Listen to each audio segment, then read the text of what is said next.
నమస్తే రేవంత్. నమస్తే అండి. రేవంత్, మొన్న ఈ మధ్య హెచ్డిఎఫ్సి బ్యాంకు డౌన్ఫాల్ నుంచి కూడా ఏడిఆర్ గురించి ఎక్కువ మాట్లాడుకుంటున్నారు. అవును. ఏంటి అసలు ఏడిఆర్ అంటే? ఏడిఆర్ గురించి ఒక కామన్ మ్యాన్కి కూడా అర్థమయ్యే రీతిలో మీ విశ్లేషణను తెలియజేయగలరు? తాకట్టులో ఉన్న బంగారాన్ని విడిపించి ఆ రోజు ఆన్లైన్ రేటుకే మేము కొంటాం. Sharma gold company. ఓకే.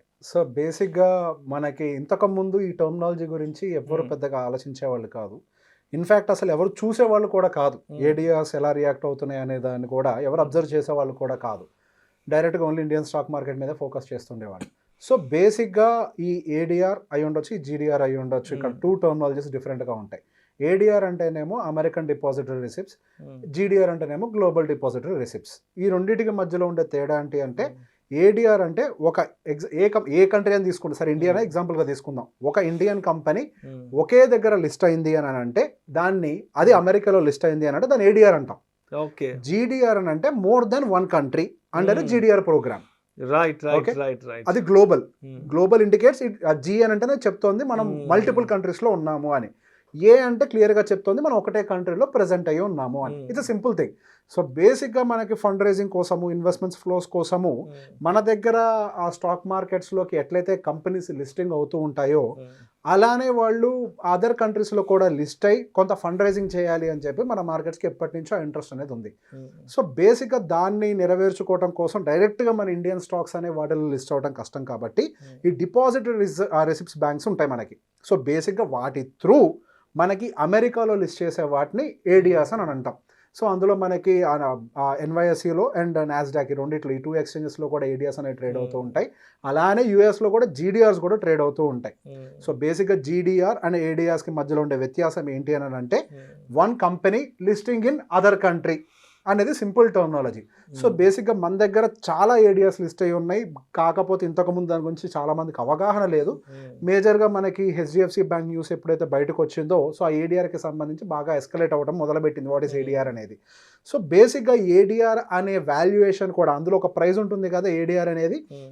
అది ఎలా ఉంటుంది అని అంటే మనకి అండర్లయింగ్ ఎసెట్ అంటే real HDFC bank underlying asset ఎంతైతే ఉంటుందో ఇండియన్ రూపీస్ తోటి కంపేర్ చేసుకొని సో బేసిక్గా ఆ అండర్లైన్ వాల్యూస్కి అనుకూలంగానే అక్కడ యూఎస్లో కూడా మార్కెట్ అనేది రియాక్ట్ అంటే ఏడిఆర్ అనేది రియాక్ట్ అవుతూ ఉంటుంది.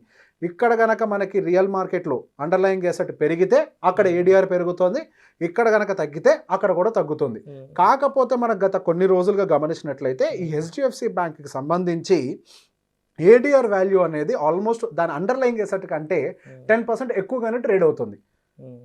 అంటే చాలా హ్యూజ్ డిఫరెన్స్ వచ్చింది. దానికి గల కారణం ఏంటి అంటే హెచ్డిఎఫ్సి పర్టికులర్గా ఫైనాన్స్ సెక్టార్కి సంబంధించి ఇండియా మీద ఉన్న బులిష్నెస్, దాంతోపాటు హెచ్డిఎఫ్సి బ్యాంక్ అనేది పర్టికులర్గా చాలామందికి అంటే చాలామంది ఫారెన్ పోర్ట్ఫోలియో ఇన్వెస్టర్స్కి ఒక ఫేవరెట్ బ్యాంకు. సో వాళ్ళు చాలా మటుకు పెట్టుబడులని హెచ్డిఎఫ్సి బ్యాంకులో పెట్టడానికి ఇష్టపడుతూ ఉంటారు. అండ్ దానికి తోడు ఇక్కడ కొంతవరకు అంటే బేసిక్ ఎఫ్పిఐస్ ఒక పర్టికులర్ ఇండియన్ కంపెనీలో పెట్టుబడి పెట్టడానికి దానికి ఒక సీలింగ్ లిమిట్ ఉంటుంది. ఆ లిమిట్ కూడా రీచ్ అయిపోవడం తోటి majority of the FPI investments ఏడిఆర్స్లో కూడా పుష్ అవ్వడం వల్ల అక్కడ ప్రైజింగ్ అనేది హ్యూజ్గా పెరిగిపోయింది. సో బేసిక్ ఒక 10% డిఫరెన్స్ అనేది హ్యూజ్గా క్రియేట్ అయిపోయింది. మొన్న వచ్చిన ఫాల్ తోటి దాదాపుగా ఆ ఆర్బిట్రేజ్ డిఫరెన్స్ అనేది ఒక వరకు చాలా మటుకు కంట్రోల్లోకి వచ్చేసింది. సో బేసిక్గా మనకి అక్కడ అంటే ఏదైనా ఓవర్ నైట్ న్యూస్ వచ్చింది అనుకోని మన ఇండియన్ మార్కెట్లో అది కనిపించదు. సో బేసిక్గా మనకి అది నైట్ టైం యూఎస్లో ట్రేడ్ అవుతుంది కాబట్టి ఆ ఓవర్ నైట్ ఎఫెక్ట్ అనేది మనకి యూఎస్ ఏడిఆర్లో కనిపిస్తుంది. సో బేసిక్గా ఎంత మార్కెట్ రియాక్షన్ తీసుకోవచ్చు అనేది మనం ఆ యూఎస్ మార్కెట్ని బేస్ చేసుకుని ఇండియన్ మార్కెట్ని మనం అబ్జర్వేషన్ తీసుకుంటాం. సింపుల్గా చెప్పాలంటే మనం ఇంతకుముందు ఎస్జిఎక్స్ నిఫ్టీ అయి ఉండొచ్చు, లేకపోతే ఇప్పుడు గిఫ్ట్ నిఫ్టీని బేస్ చేసుకొని మన నెక్స్ట్ మార్కెట్ ఎక్కడ ఓపెన్ అవుతుందో మనకు ఎస్టిమేషన్ చేస్తామా? సేమ్ అలానే మనకు ఉన్నటువంటి స్టాక్స్ యొక్క రియాక్షన్ కూడా మనకి ఓవర్ నైట్ న్యూసెస్ వల్ల ఏమైనా రియాక్షన్స్ ఉన్నాయా అనేది ఆ ఏడిఆర్స్తో అర్థం చేసుకునే ప్రయత్నం చేయొచ్చు. ఈ పర్టికులర్గా మనకి ఐసిఐసిఐ బ్యాంక్ అయి ఉండొచ్చు, హెచ్డిఎఫ్సి బ్యాంక్ అయి ఉండొచ్చు, విప్రో అయి ఉండొచ్చు, ఇన్ఫోసిస్ అయి ఉండొచ్చు, ఇట్లా చాలా కంపెనీస్ మనకి ఏడిఆర్లో ఉన్నాయి. ఈ జీడీఆర్లో రిలయన్స్కి సంబంధించిన కంపెనీస్ ఒక 2 ఉన్నాయి, అండ్ యాక్సిస్ బ్యాంక్ ఉంది, స్టేట్ బ్యాంక్ ఉంది. సో బేసిక్ మనకి జీడీఆర్లో లిస్ట్ ఉన్నటువంటి కంపెనీస్ కూడా చాలా ఉన్నాయి. అండ్ అఫ్ కోర్స్ వాటిలో కొంత వాల్యూమ్స్ కూడా తక్కువగా ఉన్నాయి, అవి అంత యాక్టివ్ ట్రేడింగ్లో లేవు. బట్ పర్టికులర్గా ఏడిఆర్లో ఉన్నటువంటి ఈ కొన్ని కంపెనీస్ మాత్రం మంచి యాక్టివ్గా ట్రేడ్ అవుతున్నాయి. ఇన్ఫాక్ట్ డాక్టర్ రెడ్డిస్ కూడా ఏడిఆర్లో ఉంది. ఇట్లా చాలా కంపెనీస్ ఉన్నాయి, దాదాపుగా 10-15 పైపెచ్ కంపెనీసే ఉన్నాయి మనకి ఏడిఆర్లో. So ADR is not a small thing and that is an ఒక రకంగా చెప్పాలంటే ఆఫ్టర్ మార్కెట్ రియాక్షన్స్ అందులో గమనించడం కోసం ఉపయోగపడుతుంది. అది కంప్లీట్గా పడిపోయింది, సో ఇండియన్ మార్కెట్ కూడా ఎప్పుడు అలానే రియాక్ట్ అవుతుంది అంటే కాదు. మీరు ఒకసారి హెచ్డిఎఫ్సి ఏడిఆర్ని కనుక ఫస్ట్ డే గమనించినట్లయితే దానికి అనుకూలంగా రియాక్షన్ డే 1 వచ్చింది, కానీ డే 2లో కూడా మళ్ళీ 9% పడ్డది అక్కడ. కానీ మన ఇండియన్ మార్కెట్లో దాదాపు 2-3% ఎక్స్టెండ్ అయినట్టుంది ఫాల్, అంతకుమించి పెద్దగా ఎక్స్టెన్షన్ జరగలే. సో దానికి గల కారణం చెప్పాను కదా, ఆర్బిట్రేజ్ డిఫరెన్స్. సో బేసిక్గా అండర్లయింగ్ అసెట్కి అండ్ యాక్చువల్ ఏడిఆర్కి మధ్యలో ఏదన్నా గ్యాప్ ఉందా అనే విషయాన్ని కూడా మనం గమనిస్తూ ఉండాలి. అది గమనించుకొని ఆ అడ్జస్ట్మెంట్ కూడా సమ్ టైమ్స్ జరుగుతుందని ఒక విషయాన్ని మైండ్లో పెట్టుకోవాలి. అక్కడ ఏడిఆర్ పడింది కాబట్టి నేను వెంటనే మార్కెట్ స్టార్ట్ అయిపోగానే ఇక్కడ ఇండియన్ మార్కెట్లో షార్ట్ చేస్తా అని అంటే కుదరదు.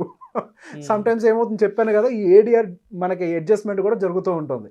సో బేసిక్గా అది అక్కడ ఉండేటువంటి అమెరికన్ ఇన్వెస్టర్స్ కోసం, వాళ్ళు ఏమైనా ఫారెన్ కంపెనీస్లో ఇన్వెస్ట్ చేయడం కోసం తయారు చేసినటువంటి ఒక అడ్వాంటేజ్. అంటే వాళ్ళ ఇన్వెస్ట్మెంట్స్ కోసం, మనకి ఫండ్ రైజింగ్ కోసం. సో ఆ బేసిక్గా మనకి ఈ డిఆర్ అనేది ఇండియాలో కూడా ఉంది, ఇండియన్ డిపాజిటరీ రిసిప్ట్స్ అని చెప్పి. సో బేసిక్గా అది చాలా కంట్రీస్లో మనకి అంటే దాదాపుగా 3-4 డిఆర్స్ ఉన్నాయి. ఒకటి జీడిఆర్ ఉంది, ఏడిఆర్ ఉంది, ఐడిఆర్ ఉంది, ఈడిఆర్ ఉంది, ఎల్డిఆర్ ఉంది. సో బేసిక్గా ఒక్కొక్క కంట్రీ మనకి పక్కన కనుక అదర్ వర్డ్స్ కనిపిస్తున్నాయి ఏ పార్ట్ ఆఫ్ జీ అని అంటే అవి ఒక కంట్రీకి మాత్రమే రెస్ట్రిక్టెడ్. జీ అనేది ఉంది అని అంటే వాళ్ళు మోర్ దాన్ 2 కంట్రీస్లో లిస్ట్ అయినప్పుడు ఆ జీ అనే వర్డ్ అనేది యాడ్ అవుతుంది అనమాట. సో బేసిక్గా ADR versus GDR versus the original underlying. So మేజర్గా ఈ మూడింటికి మధ్యలో ఉండే డిఫరెన్స్ అదే.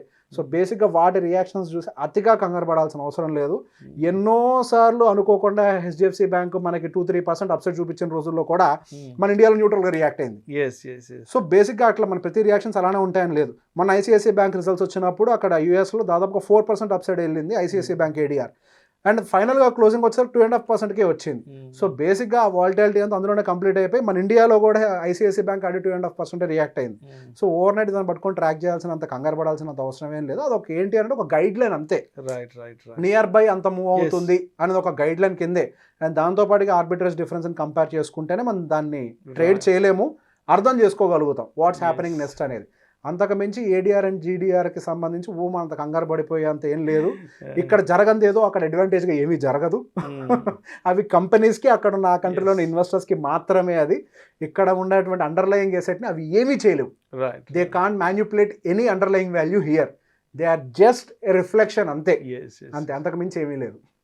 Thank you so much Revanth. Thank you. ADR గురించి, జీడిఆర్ గురించి చాలా సులువైన పరిభాషలో నేను తెలుసుకోగలిగాను, ఆడియన్స్ కూడా మీ ద్వారా తెలియజేయగలిగాను. Thank you so much sir. Thank you అండి.